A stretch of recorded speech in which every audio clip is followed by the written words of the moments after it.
everyone, Chris and I have some really big news we want to share with you all. We bought a home base. And we're here at Magic Kingdom celebrating. This video is going to be about why we decided to buy a home base, where we decided to buy the home base at, and most importantly, why we think everybody should have a home base. If you don't know what home base is, stay tuned. You'll find out.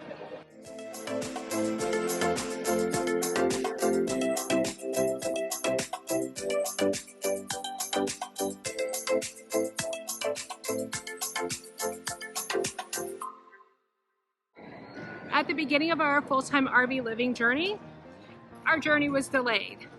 So our RV ended up being in the shop for just over a month, and we had to spend a lot of money on Airbnb here in Florida while we waited for our RV to finish. In addition to waiting around for it to be finished, we also got here ahead of time because we were anticipating that the RV would be done in the first week of May, which ultimately ended up being the first week of July by the time we actually got the RV. Yes. In the process of waiting around, we had two opportunities. One, we wasted a crap ton of money on Airbnb. And two, we got the opportunity to really explore Central Florida. Through our full-time RV adventures, we met another YouTube RV family. I was geeking, I gotta admit it. I was excited to meet them and have a great conversation regarding home base because they set one up. And in our opinion, they're kind of the pinnacle of what we would love our channel to be. And we really respected their advice. Yeah, we've been watching their channel for years. So I'm gonna pop them up on the screen. We had a great conversation with them about home bases. And to us, it really hit home that we needed to have one. Yeah, we'd already spent so much money on an Airbnb while we were waiting. And then after talking to somebody that's been doing what we dream of doing, which is actually making a living RVing, we decided that we really need to take a serious look at a home base. One of the things we were well aware of leaving Alaska was that we were going to want to settle down into a home at some point in the future. We didn't put any parameters around that, and at this point we're not going back into a sticks and bricks full time. We are absolutely thrilled to be setting up a home base in Central Florida. There's two main reasons, and Martha explained a little bit about our daughter's situation. As we told our daughter we wanted to go live full-time in an RV, she said, take me down to Florida. I want to work back for the mouse. So she's working at Disney World, and she got in a beautiful little apartment, but it was so expensive. It was actually cheaper for us to buy a house, move her in, and let her stay there because we don't want to deal with renters anymore. We're not landlords. No, don't want to be slumlords either. So we have her staying in the home year-round, and she works full-time for Disney and goes to college. Yeah, to me, it was really just a financial decision. We were paying more for her rent than what our mortgage is, or what we anticipated our mortgage is. When it was all said and done, we literally bought the house for the same price as what it was costing to help her pay for rent while she attends college. To me, it was flushing money down the toilet, so that really solidified the general area. One of the other things we looked at for setting up a home base is future value. And what's the growth? Is it an area that is desirable? Is it an area that's booming? Or is it an area that's dying? I mean, it's a typical real estate question is location, location, location. We had to decide what kind of home base we wanted. Did we want something more residential where you can get to a lot of amenities? Or do we want something more in the country, such as where it's a plot of land and we can park our RV on there? After looking around and some soul searching, we decided to go residential. We felt that was going to give us the best bang for our buck and be the best for our financial future.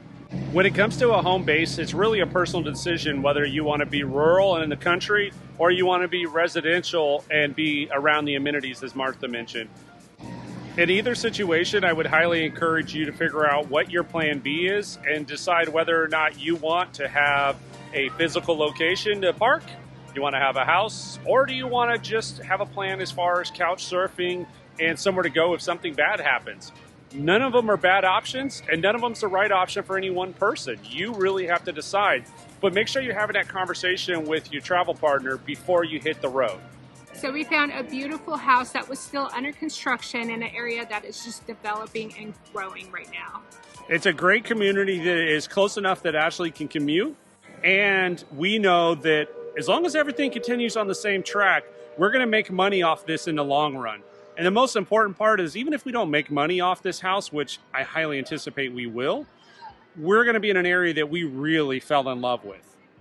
Between spending a fortune on Airbnbs, our conversation with KYD, and we do have some friends that have had issues with their RV and they're getting worked on. One in particular, she's been couch surfing with her husband for 3 months and their RV is their home. All those things really made us consider finding a home base sooner than later. Our adventures in RVing are just beginning. We can't wait to keep on the road and have a blast, but it was very important for us to make sure that we secured some financial future. So as you guys heard me say, I am a big proponent of having a home base.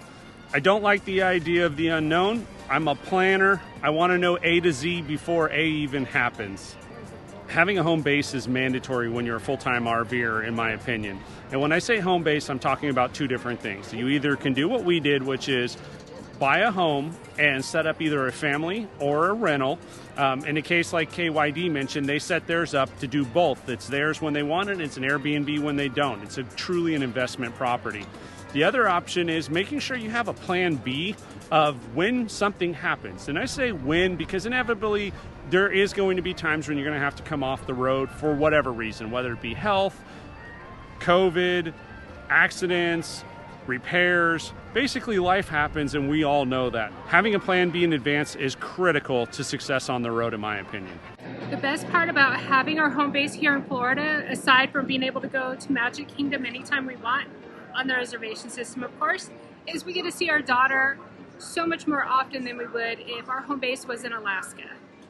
Yeah, our daughter obviously is going to school and, starting her own life as a young adult. And having a centralized location that works well for her and her studies and us for our future was a win-win for the family, for sure. For us, it's great that we have a place where we can come home, that is home, for the holidays. Yeah, having a stopping point to recharge is really going to be important. We plan on hitting the road almost full-time from here on out. And the only reason we say almost is because we do plan on coming home for the holidays and spending time with our daughter. Chris and I will be at the 2022 Tampa RV Super Show. Can't wait to see you guys out there. If you want anything in particular recorded or you're looking for details on any of the awesome trailers that are going to be on display, let us know. We'll be happy to go around and record some for you. Yeah, because we got our media pass. Woo! Woohoo! So thanks to all you guys. We were able to get our media pass. Thank you guys so much for watching. We were excited to share home base news with you all. Thank you very much for supporting our channel and watching our videos. We can't wait to see you on the road.